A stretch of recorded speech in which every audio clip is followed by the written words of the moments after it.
The wind over Oklahoma that morning did not feel like freedom. It came in dry and cold across the red dirt plains. A wind that scraped, not soothed. Along the narrow dirt road leading to the barbed wire gates of the camp, the trucks rattled like coffins on wheels.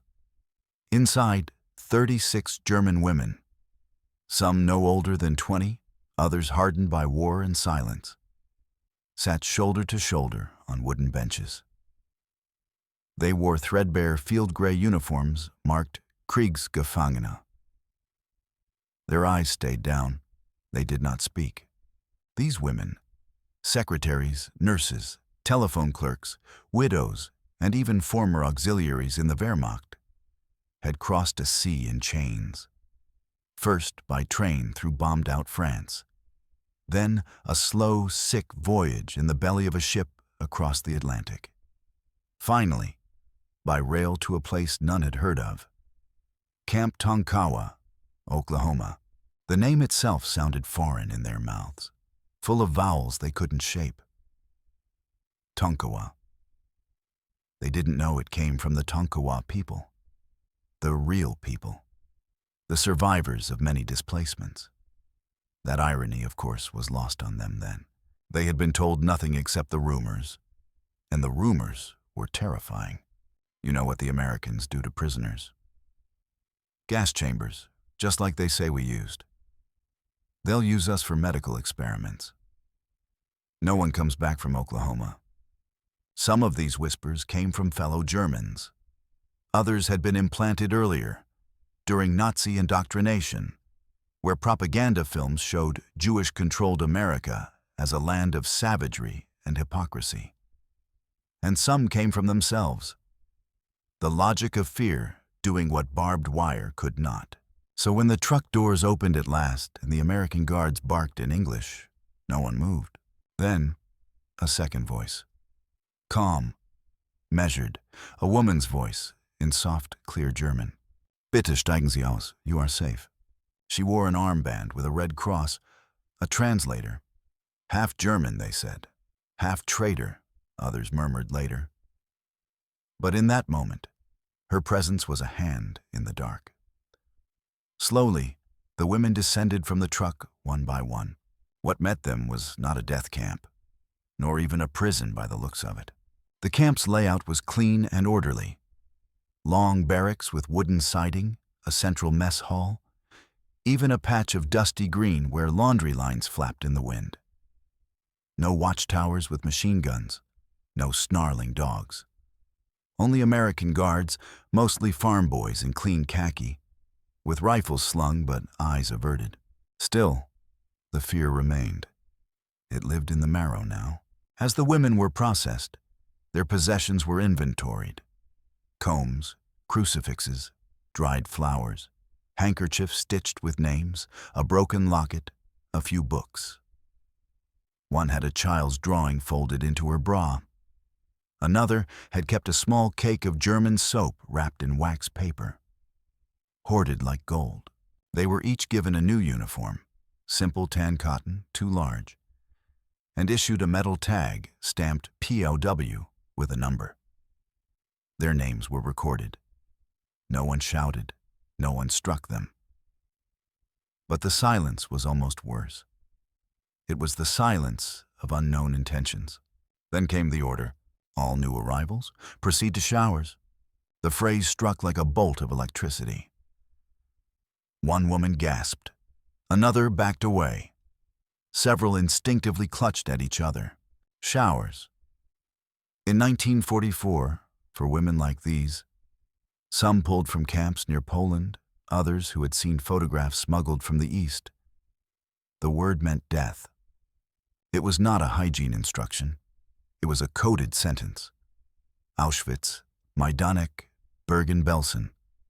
The rumors of Zyklon B gas sprayed from fake showerheads had passed even through the ranks of the German military. Some denied them. Some believed. But all feared. So now, when told to go to showers, they hesitated. Eyes widened, muscles tensed. One woman, Marta, a nurse from Dresden, stepped forward and said in a whisper, "Do we get to write a letter first?" The American guard, not understanding, just gestured again. "Move along." The translator, seeing their terror, stepped forward again. "You are not in danger. These are real showers, with hot water, soap, towels." No one moved. One woman began to sob, quietly, shoulders trembling, and then, almost in defiance of their fear, the first one stepped forward. Her name was Ilsa. She had once cleaned medical tools in an army hospital. She had buried her husband in 1943 after the Allied bombing of Hamburg. She had survived famine, fire, and one miscarriage in the blackout. But now, it took everything she had to step through the wooden door of that Oklahoma shower hut, and what she found inside broke her. It was clean. There was a floor made of slatted wood. There were pipes overhead with actual shower heads. There was steam. There were towels, folded. There were bars of real American soap, square and brown, with U.S. Army stamped on them. Hot water poured over her shoulders. For the first time in 2 years, she did not shiver under cold metal taps or dirty buckets. The heat stung her skin, and then thawed something deeper. Her back hit the wall, and she slid down to the floor, hands pressed to her face. And she wept. One by one, the others followed. Outside, the guards waited in silence, rifles lowered. Inside, the cries began to echo through the steam, not of pain, but of something harder to name. Not relief, not sorrow, but the collapse of a wall. Something had been unlearned in that moment. The steam curled around them like breath from a long-forgotten spirit. Warm, patient, forgiving. And in that wet silence, the myth unraveled. Ilsa remained on the floor, her face in her hands, not to shield herself from the others, but because her body no longer knew how to carry that much feeling. She wept without shame. Across the wooden slats, another woman, Gertrude, who had once worked in a bank and knew numbers better than people, stared up at the shower head as if it were a star. "It's only water," she whispered. But it wasn't, not to them, because it wasn't about the soap or the heat. It was the absence of death. And that emptiness, that lack of cruelty where they had expected annihilation, collapsed something built over years. They did not undress in fear. They undressed because the guards had walked away, because the translator had stepped outside, because the towels had been set out gently like a grandmother would. And the moment they saw the water fall from the pipes, not gas, not tricks, not screams, they stopped breathing for just a second. And then the dam inside them broke. No orders had prepared them for this. No conditioning, no slogans, no pamphlets about the Jewish American enemy. No grainy films that showed American mongrels and Negro beasts dancing in jazz halls. None of it stood up to what they felt now. The gentle warmth of hot water across the back of the neck. It wasn't just that they had been wrong about the showers. It was that they had been wrong about everything. For Gertrude, it started with memory. As she ran the U.S. Army soap across her skin, rough and fragrant with something like pine tar, she thought of her mother, who had bathed her as a girl with olive soap from Italy. She remembered the warmth of towels left by the stove in winter. She had not allowed herself to think of those memories in years. Now they flooded back uninvited. Across from her, Sabine, barely 20, dropped the soap and fell to her knees. Her hair clung to her cheeks. Her sobs came from the stomach, not the throat. They were the sobs of a person who had been told her body had no value except service, no sanctity except discipline. She had been trained in a typing school in Bremen, selected to support the Reich's operations. She had never once been touched with gentleness by someone in uniform. Until now, this hot water falling freely, this clean cloth, this lack of punishment, was the first moment of grace in years. And in this moment, each woman faced not just survival, but the horrifying realization that they had been taught to fear the wrong thing. Not the enemy, but themselves. It was Erica, the one with the child's drawing hidden in her brassiere, who finally spoke aloud what none dared say. "If this is how they treat enemies," she said, her voice breaking, "then what does that make us?" The others turned, some still scrubbing skin they no longer recognized as their own. No one answered, because the question had no clean answer. The steam grew thicker. It blurred the walls. It blurred the scars, physical and unseen. A hush fell again, like snow, like ash. Some women bathed slowly, reverently. Others hurried, afraid the kindness might be snatched away. When they emerged, wrapped in towels, hair dripping, eyes red, they did not look at the guards. But they no longer looked only at the ground, either.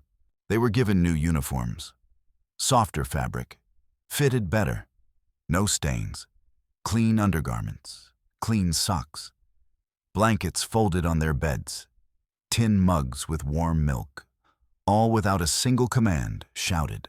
That night, in the barracks, no one spoke of what had happened in the shower hut, but none of them forgot. Ilsa sat on her bunk and stared at her hands. They smelled like soap, American soap. She had thought she'd be stripped, shaved, marched to death. Instead, she had been given back her name. Across the room, Sabine lay with her blanket pulled to her chin. She did not cry anymore, but her eyes stayed open for hours. She kept thinking, why would they waste hot water on us? Why would they use real soap? Why would they be kind if they hated us? And as the moon rose over the Oklahoma plains, casting blue light through the high window slats, the room full of former enemies lay still, not sleeping, but no longer afraid. A truth had passed through them, not spoken, not explained, just felt, like steam on skin. And for the first time, the war inside them, the war they carried in their marrow, began to crack. Because the lie had been warm, familiar, protective. But the truth had heat. But with heat comes ache. The ache of thawing after a long freeze.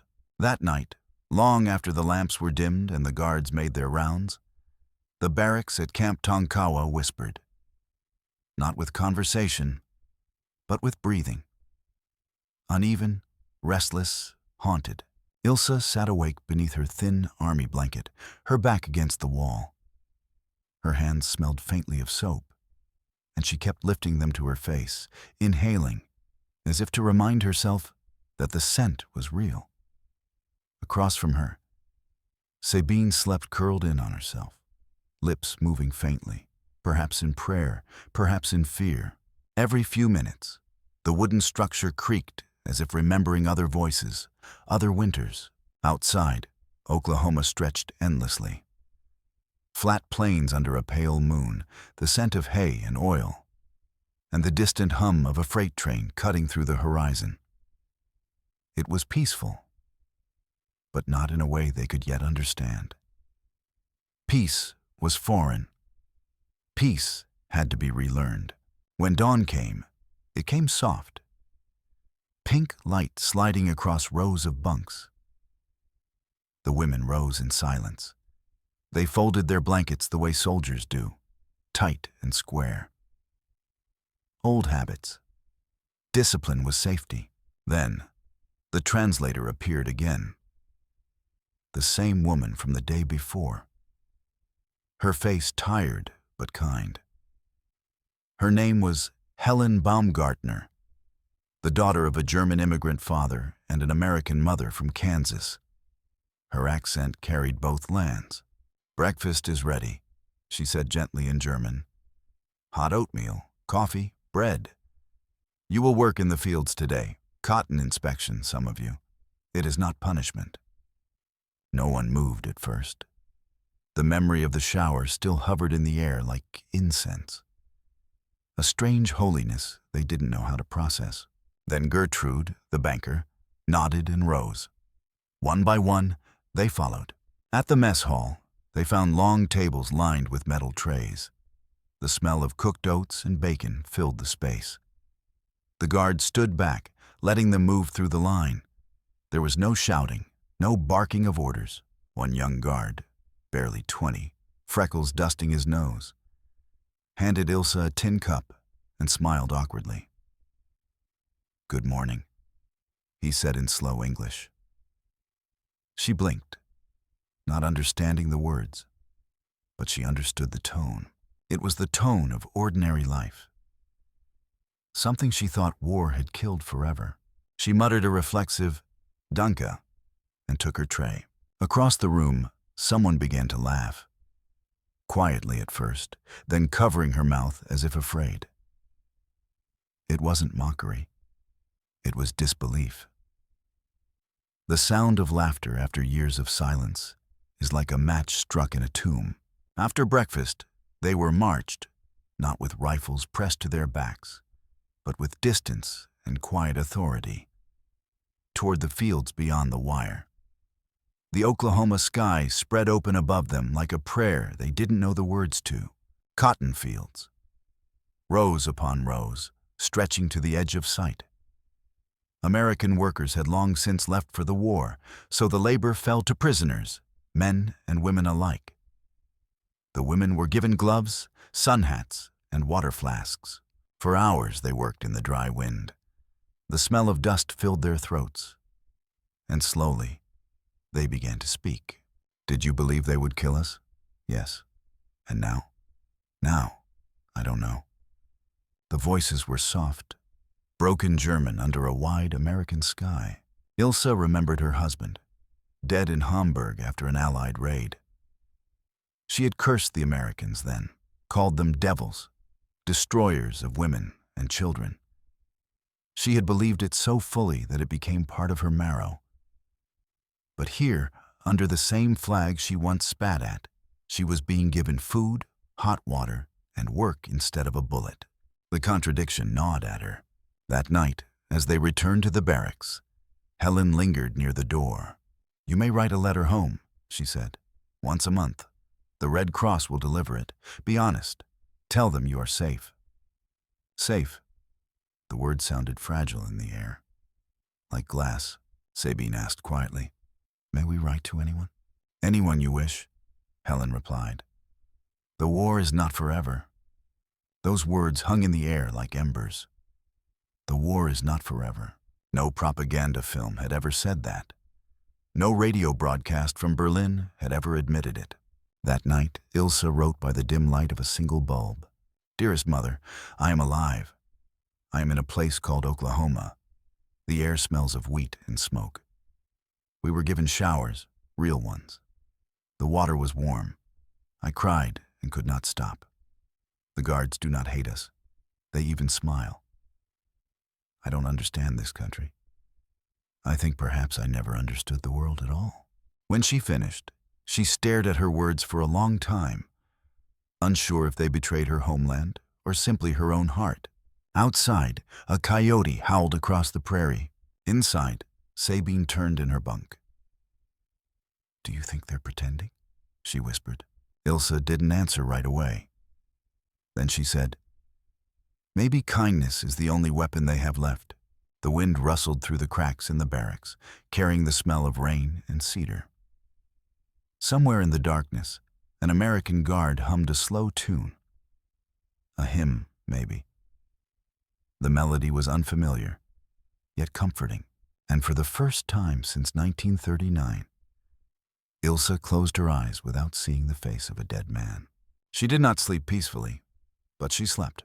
The kind of sleep that comes not from victory, but from exhaustion after surviving one's own hatred. By the third week, the women began to fold their lives into the rhythm of the camp, like cloth pressed into drawers. The morning bell, the cotton fields, the mess hall, the barracks.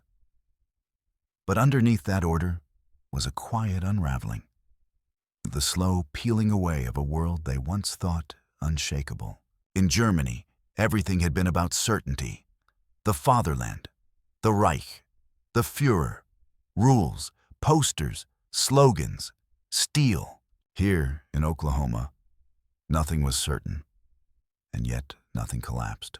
One afternoon, as the women returned from sorting grain sacks in a warehouse, they found something folded neatly at the end of each bunk: a gray wool blanket and a worn English-language Bible. The translator, Helen, stood quietly as they stared. "A donation," she explained, "from the Baptist Women's Church in town. They heard you had no personal belongings, so they gave you these." No one moved. Ilsa lifted the blanket first. It was heavy, coarsely spun, hand-stitched with initials MB, RH, JT, and carried the faint scent of lavender. The kind of scent that clings to grandmothers and closets untouched since spring. Sabine turned over the Bible in her hands. The cover was frayed.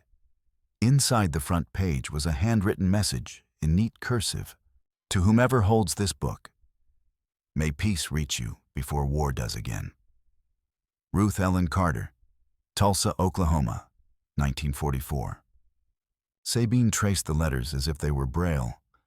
Her throat tightened. No orders, no declarations. Just a stranger's name written in ink. A woman they would never meet, who had never seen their faces, but had sewn blankets and sent Bibles to people her country was still at war with. Why, that night, as the wind pulled gently at the walls, the women gathered in a hush. Not by command, but by gravity. Gertrude sat on her bunk, the Bible open on her lap. She couldn't read English, but she recognized the shape of the verses. Numbered stanzas, 2 columns, something sacred in their rhythm. Ilsa leaned in, listening to the silence.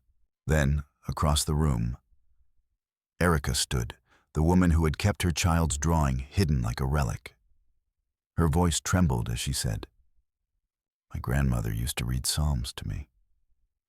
I think this is Psalm 23. And then, without waiting for permission, she recited it. In German, from memory. Der Herr ist mein Hirte. Mir wird nichts mangeln. The Lord is my shepherd. I shall not want. Some wept silently, others just listened. It wasn't religion that bound them. It was the memory of humanity, tucked like a seed beneath years of iron and fire. The next day, Helen passed by the barracks and noticed the blankets carefully folded on the bunks, untouched. She paused. "You may use them," she said gently. Gertrude replied, "We didn't want to ruin them." Helen smiled faintly. They were made for use, not display, just like kindness. Later that week, a camp commander, a tall, quiet major from Kentucky named William Harrelson, visited the women's barracks during inspection. He walked in slowly, hat in hand, pausing at each bunk. His uniform was crisp, but not threatening. He didn't speak much, but before he left, he turned and said, "The women in town who sent those blankets. They lost sons, some in France, some in Italy, maybe one in Germany. But they still made blankets for you. That's the kind of people they are." He didn't say it with pride. He said it like a confession. The women didn't know how to respond. They stood still as he left. And when the door shut behind him, Ilsa finally whispered, "Their sons died because of us." Gertrude stared at her. And yet they still sent us warmth. The realization came not like thunder, but like frost melting on glass. Kindness given to the undeserving is the only true kindness. That night, Sabine folded the blanket around her shoulders and sat by the small heater. She stared out the narrow window at the stars above Oklahoma. Stars that looked like those above Bremen, but felt heavier. Erica pulled the Bible into her lap and opened it again, tracing the verses like old lace. And Ilsa, in her bunk, finally took out the letter she had written her mother weeks ago. She unfolded it, read it again. Then, slowly, she added to the bottom, "We have been given more than blankets. We have been given time. Time to remember who we were before the war took us." She signed her name, not as Gafanjin 7221, the number stamped on her tag, but simply as Ilsa, a woman, a daughter, a soul. Outside, a storm moved in. Slow thunder rolling across the plains. Rain would come by morning. But inside the barracks, wrapped in donated warmth, the women slept differently, not as prisoners, but as people learning how to live again. That was the shift. Not sudden, not shouted, just felt. And on a warm afternoon in early spring, it became visible in a way no one expected. The day began like any other. The camp bell rang just after dawn. The women lined up outside the barracks, uniforms buttoned, hair tied back with scraps of cloth or twine. The morning air carried the smell of prairie dust and distant cattle. They were told the day's labor would be different. No cotton, no crates. They would help with livestock feed at a nearby civilian farm. Civilian. The word struck a chord. They looked to one another. Civilians meant Americans without uniforms. Strangers not bound by military code, not trained in neutrality. What if they spat on them? What if they mocked? What if they stared with eyes full of the names of dead sons? The guards led them out, not just to the edge of the camp, but through the outer gate. For the first time, the fence, that great line of barbed logic between us and them, swung open, and the women stepped through into the wide, waiting land beyond.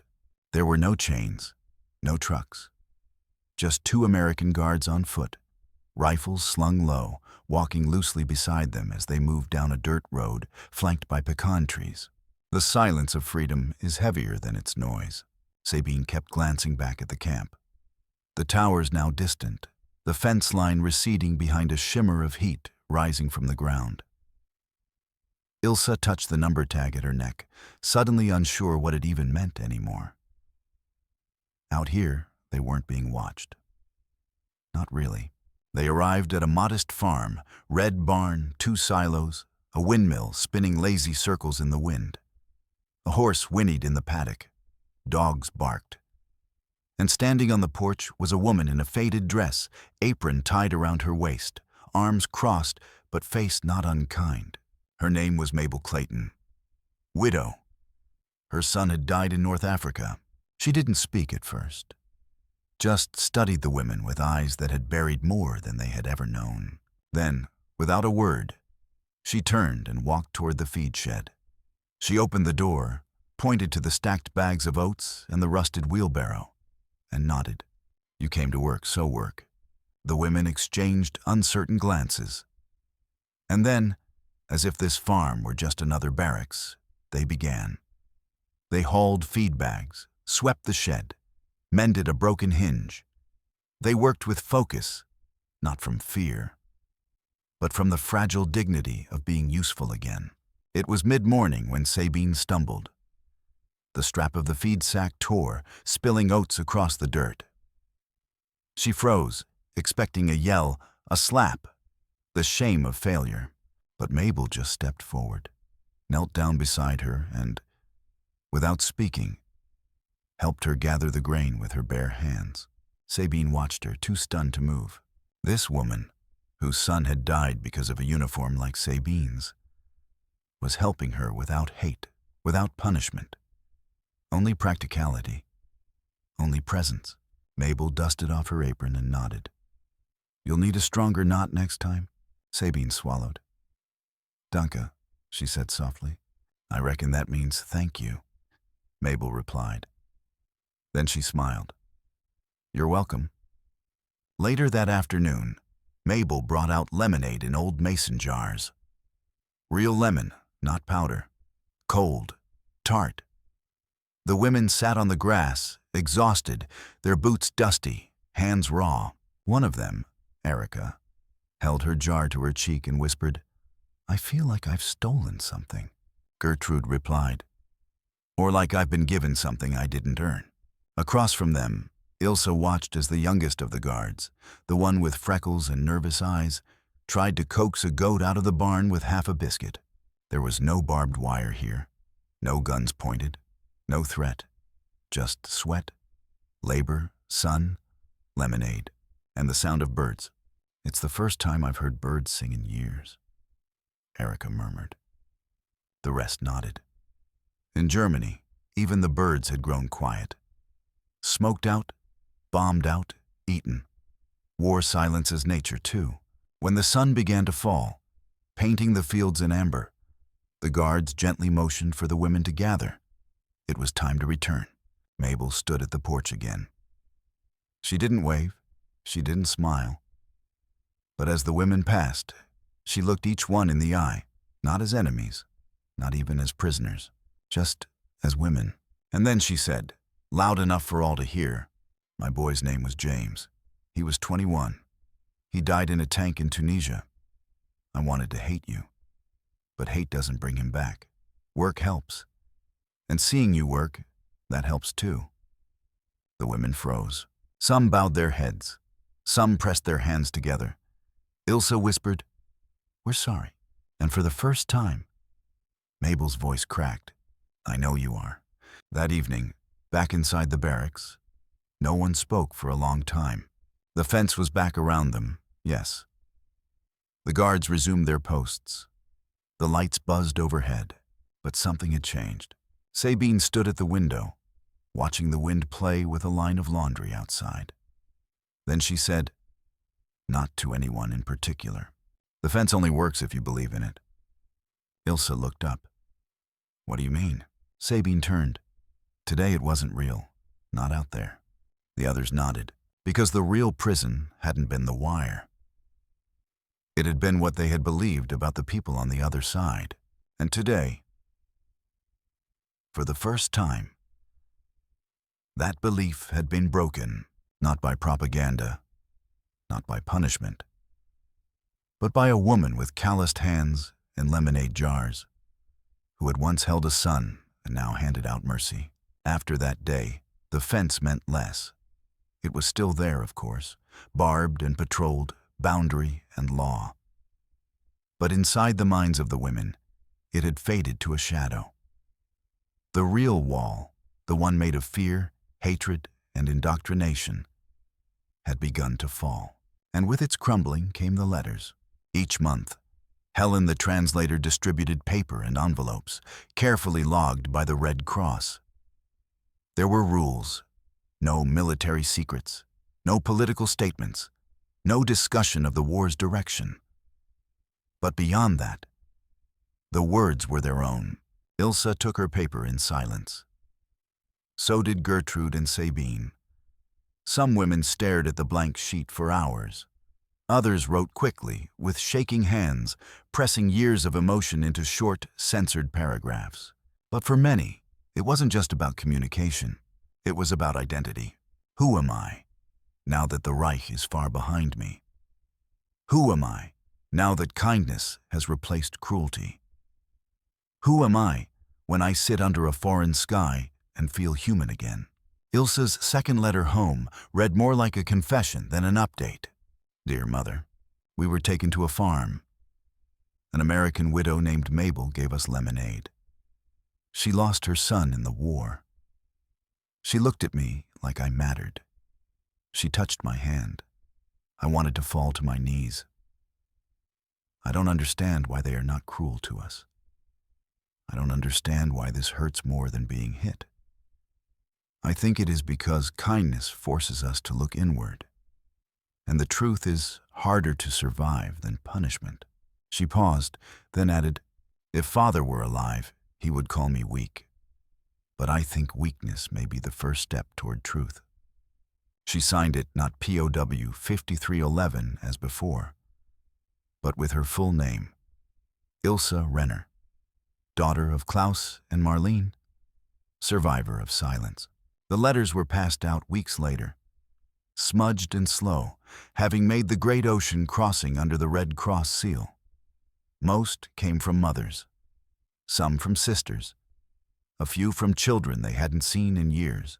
But it was Gertrude who received a letter that made the entire barracks still. It was from her brother, Karl, a junior officer in the Wehrmacht, now stationed somewhere near the Eastern Front. He wrote, "They say the Soviets have no mercy, that they kill prisoners, that they bury them alive. But I've heard rumors that the Americans give blankets, that they let prisoners write home, that they do not starve their captives. Is this true? If so, then what are we fighting for?" Gertrude folded the letter slowly. She did not speak for a long time. Then she whispered, "He's starting to doubt." The room was silent. Erica said softly, "So are we." By spring's full bloom, the women began doing something no one had expected. They started sending letters to families of the dead. It began with Sabine, who, after weeks of hesitation, asked Helen if she could write to Mabel Clayton. Not as a friend, not even as a POW, but simply as a woman who had touched her life. Helen brought her an envelope. Sabine spent 3 days writing one page. "I do not deserve your forgiveness. I don't even deserve your lemonade. But you gave it anyway. You helped me when I dropped the feed. You looked me in the eyes and didn't see a monster. I want you to know your son's name is known to us, James. He is not forgotten. His name is spoken now in a place of prayer." She signed only with her first name. The letter was mailed through the camp chaplain. A month later, a response came. It was short. Mabel's handwriting was blocky, uneven. "I read your letter out loud at the church. No one threw stones. They cried. I cried. I don't know what God wants from us anymore. But I know this. James would not have wanted hate to outlive him. Thank you for remembering his name." Soon others followed. Letters were written to farmers who donated vegetables, to townspeople who sent soap, to churches who sent blankets, to strangers they'd never met, because something inside them needed to reach out, to make contact across the barbed wire, not just physically, but morally. And in that exchange of guilt and forgiveness, of silence and speech, the women began to recover something the war had taken: moral language. In Germany, everything had been measured in orders and obedience. Morality had been substituted for loyalty. Guilt had been erased in the name of efficiency. But here, in the red clay heart of a former enemy's country, the women rediscovered something older than ideology: the ache to be seen, the need to be forgiven, the longing to matter.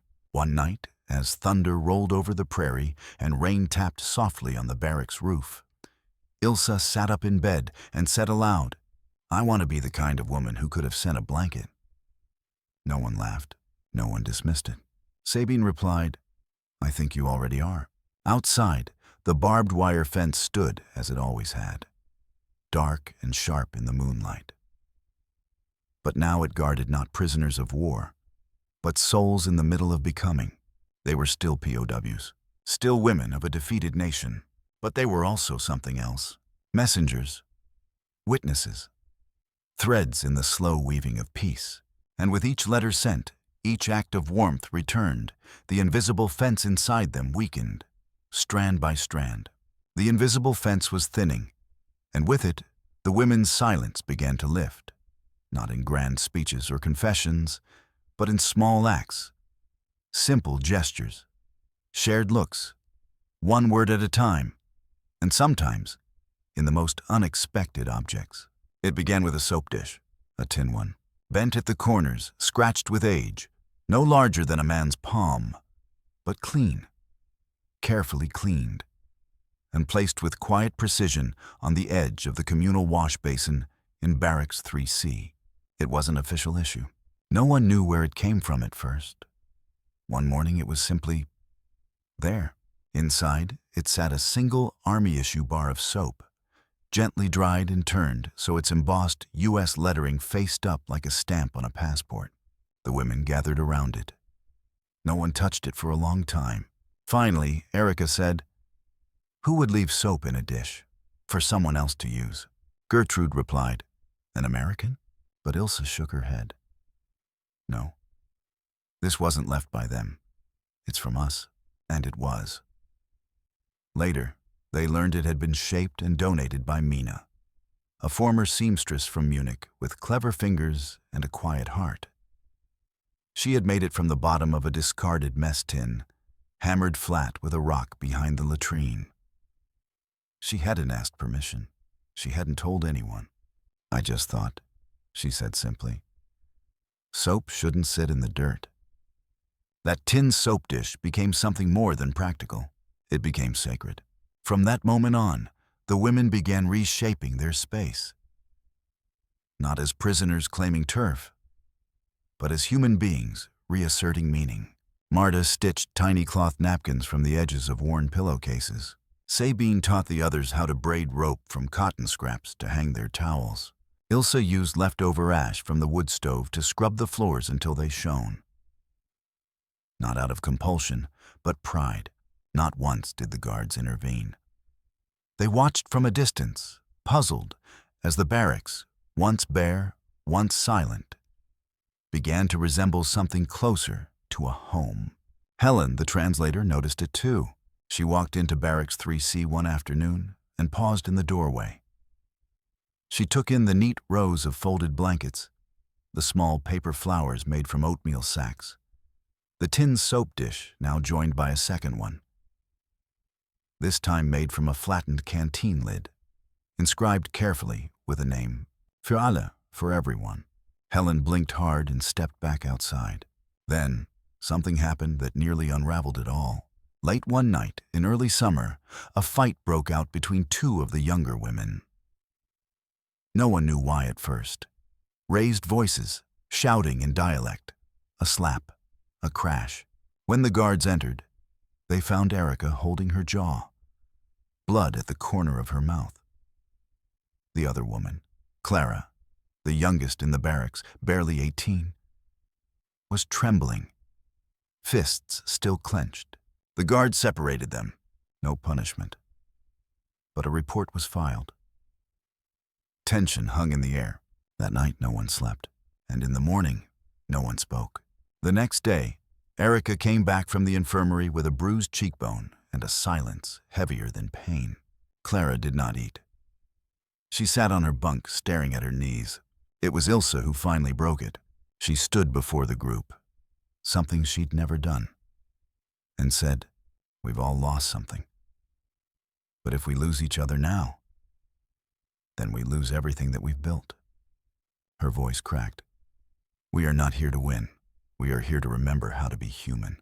Then, without fanfare, she walked to the wash basin, lifted the tin soap dish, and held it up. "This is our flag now." No one applauded. No one spoke. But slowly, the others nodded. Even Clara, her eyes red, guilt thick around her like smoke, stood, walked to Erica's bunk, and placed a folded handkerchief at the foot of her bed. No apology was needed. The gesture was enough. That night, Sabine wrote in her journal, the one hidden beneath her bunk boards, a soap dish, a scrap of tin.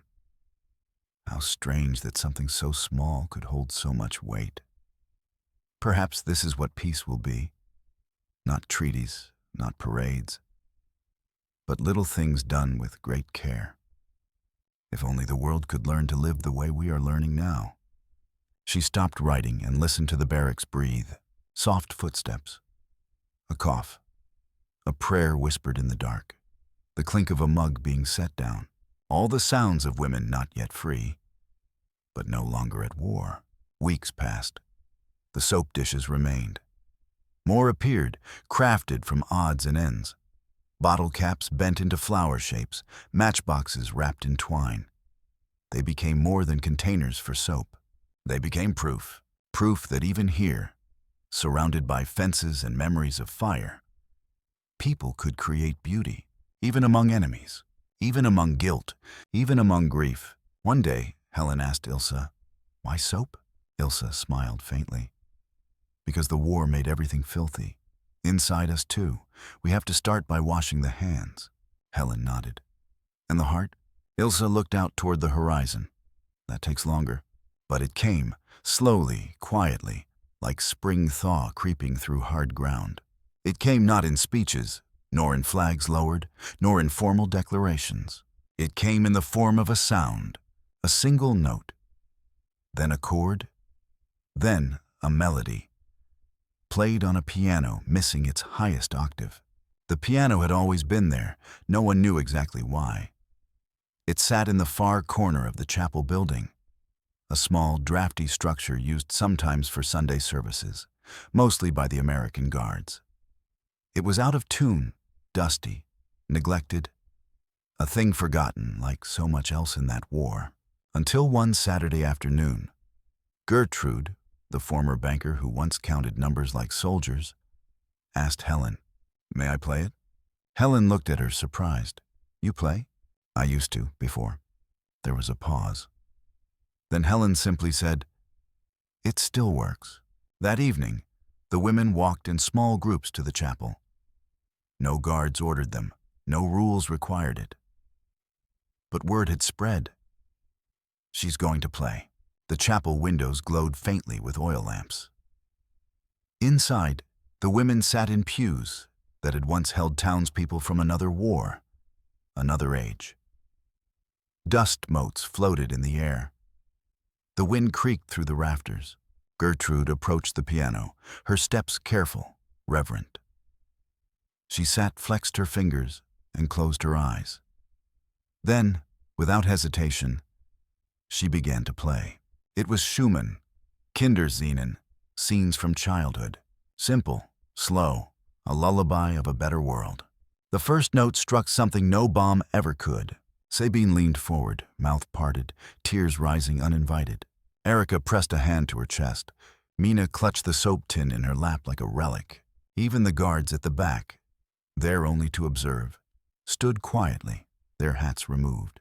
The music filled the room with something neither side had known in years. Grace, not grace as doctrine. Grace as unexplained mercy. Given not because it is deserved, but because it is needed. When Gertrude finished, she kept her hands on the keys for a long moment, as if afraid to break the spell. Then she whispered, "I thought I had forgotten how." Ilsa, from the front pew, replied softly, "You remembered enough to bring us home." From that day, the music became a ritual. Each Saturday evening, after the sun dipped low over the prairie and the air cooled through the pines, the chapel would fill again. Gertrude played. Sometimes Mozart, sometimes Bach. Once, even a Jewish folk song, though she didn't announce it as such. She simply let the notes speak for themselves. Sabine began singing, at first quietly, then stronger, her voice trembling with the weight of unused memory. Soon others joined. They sang lullabies once taught to them by mothers now lost. They sang hymns they didn't fully believe in, but needed anyway. And once, just once, they sang a song in English, taught to them by Helen. Amazing grace, how sweet the sound. Their accents were thick, their voices uncertain, but they sang it anyway. And in that moment, the war fell silent. The chapel became more than a place of music. It became a place where sorrow was not a weapon, and memory was no longer punished. Women lit candles for sons and husbands, for cities lost in fire bombings, for fathers who died screaming in air raid shelters. Some lit candles for the enemy, not out of loyalty, but because they didn't know where else to place the grief. And the guards watched, not as conquerors, but as men who had begun to see not prisoners, but mothers, daughters, survivors. One young sergeant, who'd lost a brother at Anzio, stayed after one of the Saturday songs. He approached Sabine awkwardly and said, "My mother." "She used to sing that one." Sabine nodded, eyes soft. "So did mine." They stood for a long moment in silence. Two nations, two uniforms, one grief. Later that week, Helen found a folded piece of music paper left on the piano bench. On it was written, in careful German script, "We have remembered how to cry. Now we remember how to sing. Maybe someday we will remember how to forgive." No name, no claim, just a message left for whoever needed it most. Ilsa, writing to her mother that same night, added a single line at the end of her letter. "The music is returning, mutter." And with it, parts of me I thought the Reich had burned away. She paused, then added, "I do not miss what we fought for. But I mourn who we might have become if we had never followed it." She sealed the envelope, her hands trembling, and outside, the Oklahoma wind swept gently over the fences. It carried with it no marching songs, no anthems, no slogans, only the echo of a melody, fragile, brave, played on an old piano by a woman who had once believed in nothing but obedience, and now believed in something else. It came quietly, like most things that matter. A wooden crate, carried in by 2 guards and placed outside the barracks with no announcement. No fanfare. Just a plain white tag. Civ Donation, Tulsa Women's Guild. Inside were mirrors, not glass ones. Those would have broken. These were polished metal, oval-shaped with riveted edges and small wooden stands. Some were dented, some cloudy. But they reflected, however imperfectly, faces. At first, no one touched them. For weeks, the women had been washing, sewing, healing. But never once had they seen themselves fully. Only glimpses in water pails or distorted reflections in tin cups. Now, they were being offered the one thing no one had dared give them since capture: recognition. Ilsa stood over the crate for a long time. She ran her fingers across the surface of one mirror. Her reflection stared back, dim but undeniable. Thinner, lined, older than she remembered. Her eyes looked sunken. Her hair had streaks of white. She whispered almost involuntarily, "That's me." Erica stepped up beside her and gently lifted another. She held it to her chest, not looking in it yet, as if bracing herself for what truth might appear. Inside the barracks, the mirrors were set carefully on the end tables between bunks. One by one, the women looked. Some laughed nervously. Others turned away. A few wept. Sabine stared at hers for nearly an hour. She didn't touch it, just watched her own face in stillness. Then she said aloud, "I haven't looked into my own eyes since the bombs fell on Bremen." Gertrude asked softly, "And what do you see now?" Sabine shook her head. "Someone I don't know yet, but someone who's still alive." The mirrors did something no shower, no letter, no music could. They forced the women to confront not just who they had been, but who they might yet become. The war had stolen their reflection, not just physically, but morally. They had been made into figures, into tools, into uniformed shadows. Now, in these polished ovals, they saw again what the Reich had taken away: individuality, scars, freckles, gray hairs, dullness in the eyes, but also softness in the jaw, curves that had survived hunger, eyes that had witnessed horror, but not turned to stone. They saw women, not symbols, not shame, just women. That evening, Ilsa sat at the foot of her bunk, her mirror beside her. She opened her letter book, the one she hadn't written in for weeks, and began again. "Mother, today I saw myself. I mean, truly saw myself. Not through another's judgment, not through a soldier's orders, but through my own eyes. I looked, and though I saw grief, I did not see evil. That, I think, is a beginning." The next morning, a new ritual began. After breakfast, the women began combing their hair, carefully, quietly, using fingers or bits of salvaged brush bristle. They tied knots with ribbon scraps. They dabbed the corners of their mouths with water and checked their teeth, not for vanity, but for agency. In a place where they had no freedom, this small act of care became an act of rebellion against despair. Even the guards noticed. One sergeant said to Helen, "They look different." Helen replied, "No, they look like themselves." For the first time. And then, one day, without warning, something remarkable happened. A photograph arrived. It came in a Red Cross envelope addressed to Erica. Inside was a letter from her sister in Leipzig, carefully censored with whole lines blacked out. And folded inside that, a faded photograph of her son, 4 years old now. In it, he was holding a wooden toy and smiling. Erica didn't speak. She just held the photograph to her heart and then, very slowly, set it next to her mirror. For the rest of the day, she sat with both. One showing the past she left behind. The other, the woman who had survived to perhaps return to him. That evening, the other women gathered. They brought their own fragments.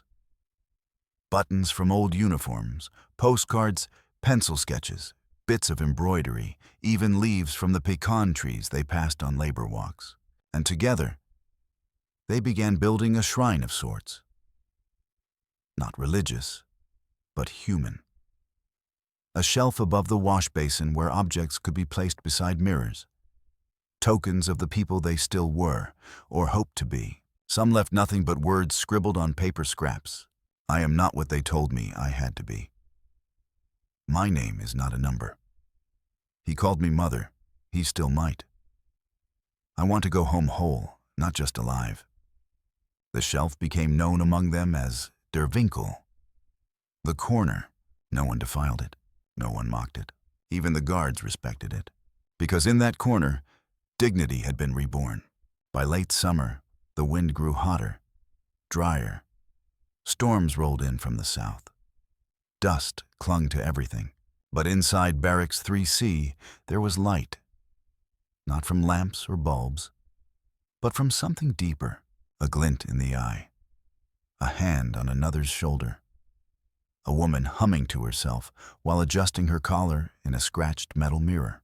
Helen once asked Sabine, "Why do you keep yours on your bunk?" Sabine looked at the mirror and said, "Because if I can face myself in the morning, I can face anything." And so the mirrors stayed, not as decoration, but as proof that a reflection can be recovered, even after the world has tried to erase it. And then, one morning, the gate opened, and this time, it would not close again. It was October 1945. The war had ended months earlier. Germany surrendered in May. Hiroshima and Nagasaki fell silent in August.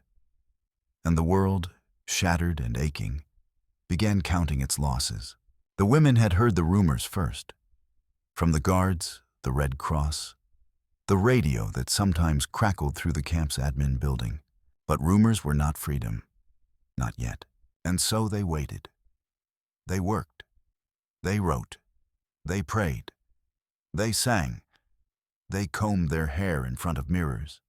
They placed small trinkets at Der Winkel. They folded letters with trembling hands and wondered if homes still had walls. Until the morning of October 12th, when the camp commander, Major Harrelson, stepped into Barracks 3C, removed his hat, and cleared his throat. "You're going home," he said. "Transport leaves at dawn in 3 days." Silence, not cheers, not screams, just the hollow sound of breath being held too long. Then a voice, Sabine's, barely a whisper. "Do we still have homes?" No one answered, because no one could. The final days passed in a haze. There were forms to sign, Red Cross cards to update, uniforms to turn in, bunks to clean. Every gesture felt slow, like movement underwater. And then came the hardest part, packing what could not be packed. Some women folded their tin mirrors into pillowcases. Others wrapped the tiny soap dishes in handkerchiefs. Erica clutched the photograph of her son like a heartbeat. Ilsa sat quietly at the corner of the bunkhouse, rereading every letter she'd ever written, hands trembling. Then, without warning, she pulled out a blank page and wrote one final note. "To whoever sleeps in this bunk after me, you are not alone. We were broken here and mended. May you mend too.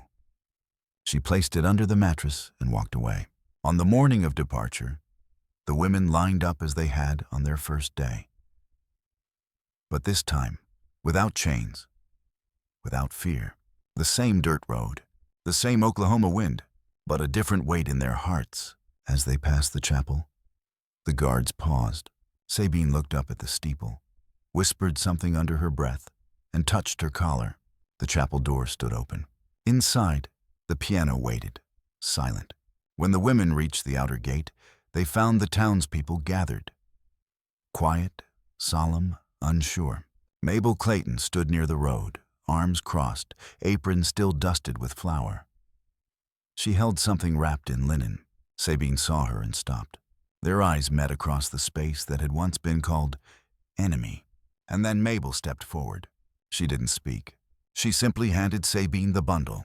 Inside, a fresh-baked loaf of bread, still warm. Sabine tried to speak, but Mabel cut her off gently. "You'll need it on the road." A long silence. Then Mabel added, "I remembered your face. Not your number. Your face." Sabine nodded. She couldn't stop the tears. Behind them, Helen stood with the camp staff. Ilsa broke from the line, walked over, and embraced her. Tight, wordless, as if to say what a language never could. "You gave us back our voices," Ilsa said softly. "And our mirrors." Helen smiled through tears. "No, you reclaimed them. I just translated." One by one, the women boarded the trucks. The engines growled. The dust rose. The prairie stretched into horizon. And then they were gone. What happened after? Some returned to homes that were no longer homes. Leipzig, Dresden, Bremen. Cities turned to ash. Some found family waiting, others found graves. Some were judged harshly for having been too lucky, for being spared, for having seen kindness in a world that demanded vengeance. And some, like Ilsa, Sabine, and Erica, never spoke much of the camp. Not because they were ashamed, but because there are some graces so deep they cannot be told. Only lived. Years later, a visitor to a small museum in Oklahoma would find an exhibit. Barracks 3C, the women who came in chains and left singing. In the display case, a soap dish made of tin, a folded letter, a cracked mirror, a music sheet yellowed by time, and beside it, a sign, handwritten by a former guard, now gray-haired and retired. They were prisoners, but they made peace inside a fence. And that peace walked back out through the gate. Sometimes, healing doesn't come with fanfare, doesn't arrive with treaties or medals. Sometimes, healing begins with a blanket, a Bible, a bar of soap, a reflection in scratched metal, and a song, played on an out-of-tune piano, by a woman who had once believed in nothing but orders, and now believed in the impossible. Note: I write the story for older American adults.